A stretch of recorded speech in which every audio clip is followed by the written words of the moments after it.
Personality and character voice. So this is another key element to juicy, colorful descriptions.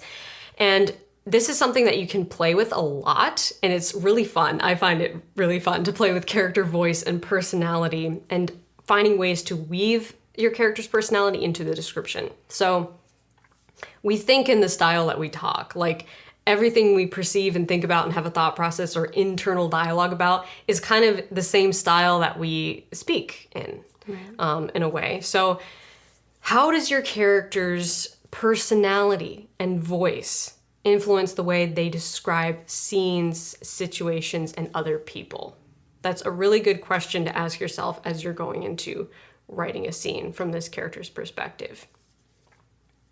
And I feel like there are so many ways to do that. Like there's no, like I want to keep re-emphasizing the fact that there's no right or wrong writing style. And like these examples that we're giving today, the better examples, they're written in my writing style because I wrote these examples. But your writing style might look completely different, and that's totally fine. That's great. That's perfect.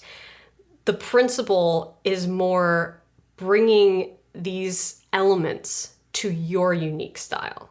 So there's no right or wrong way to write prose.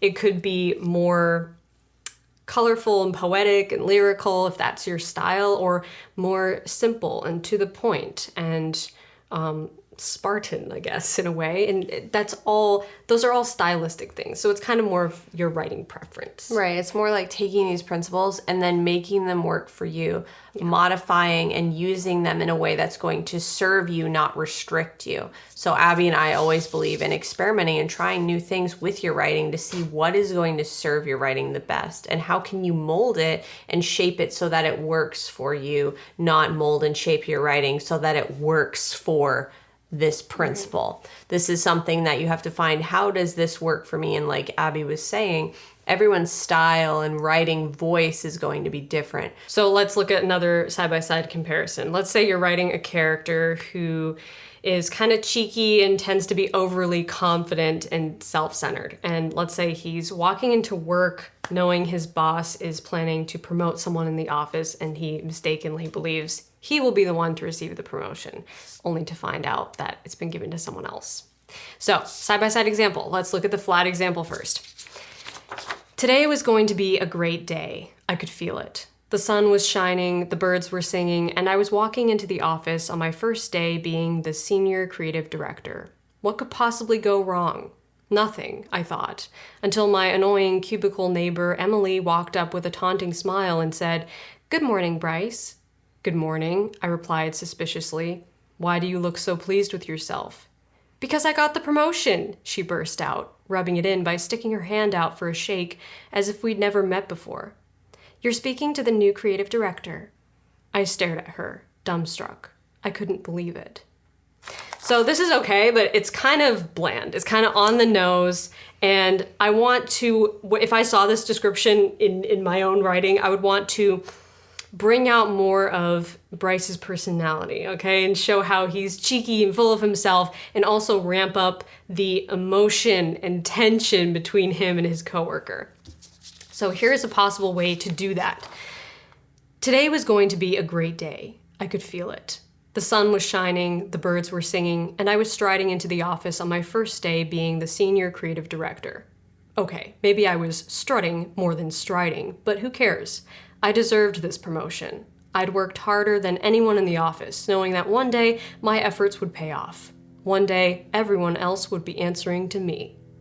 "Good morning, Bryce." Emily was the first to greet me when I entered the office, a dazzling smile on her lips. Good old Emily. She may have been the most annoying cubicle neighbor I was ever unfortunate enough to work next to, but I had to hand it to her. The girl had real sportsmanship. Nobody, besides me, had fought as hard for the promotion as she did, but her smile that morning was genuine, satisfied, full of professional pride and respect. Heck, I was almost going to miss sitting next to her in that dingy little cubicle. "It is a good morning, isn't it?" I said with a grin, straightening my tie. "Always a good morning when you're the senior creative director in a place like this." Emily laughed and tossed her silky hair over one shoulder. "I know, right? It's so exciting. I can't wait to get started." I have to admit, I was surprised they didn't choose you for the promotion. But don't worry, I'm sure it's nothing personal. I was just a better person for the job. The realization hit me like a punch in the stomach. What?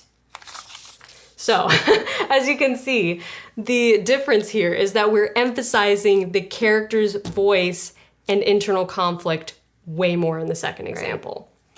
Right. And we're also playing with sort of the comic timing and the contrast of expectation versus reality, right, which is another really fun thing to play with character voice, is like how do the characters think something's going to happen, and then like contrasting that with what actually happens. Mm-hmm.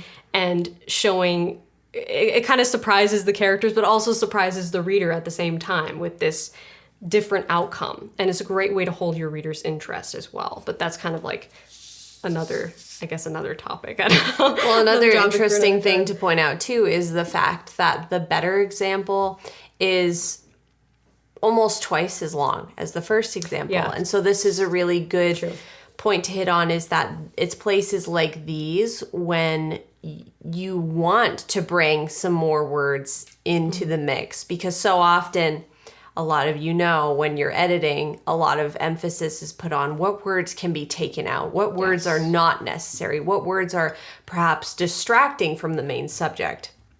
But in instances like this, we actually brought so much more personality and style and groove and insight and internal conflict into the more wordy example. So it's places like this where we can actually put some more words, inject some more words into the mix, because it's going to make it more meaningful. That's always the balance, is adding or taking away words in order to make the story more meaningful. So it's places like this that we can look at, well, even though this is twice as long, does it make the scene more impactful? And in this case, it reveals to us so much more about Bryce's personality, even more about his relationship with his coworker, that makes this scene just so much more intense than the first example. Exactly. Very good point. And I think that's something to definitely watch for if you're trying to cut words from your book, or not, I have to restrict myself and not make this too long.